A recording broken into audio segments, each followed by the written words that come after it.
Assalamu alaikum wa rahmatullahi ta'ala wa barakatuhu. Allah ya biya bukatunka, sannan ya kare ka, sannan ya tsare ka da duk wani sharrin duniyan nan mai kallo na da kai nake.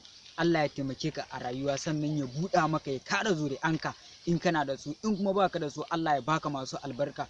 Allah ya taimake ka a rayuwanka, Allah ya haskaka zuciyoyinmu gaba ɗayanmu, Allah ya ɗaga musulunci, ya karya kafirci, Allah ya taimake mu akan abokan gabanmu, Allah ya buɗa maka da kai nake mai sauraro na, Allah ya taimake ka, ya buɗa maka a rayuwanka, sannan ya raba ka da duk wasu matsaloli na sharri na duniyan nan. Allah ya ɗaukaka mu, Allah ya ɗaukaka ka mai sauraro na kuma mai gani na, Allah ya ɗaukaka ka, Allah ya taimake ka a rayuwa, Allah ya buɗa maka, sannan ya baka abin da kake nema, Allah ya hore maka a rayuwa.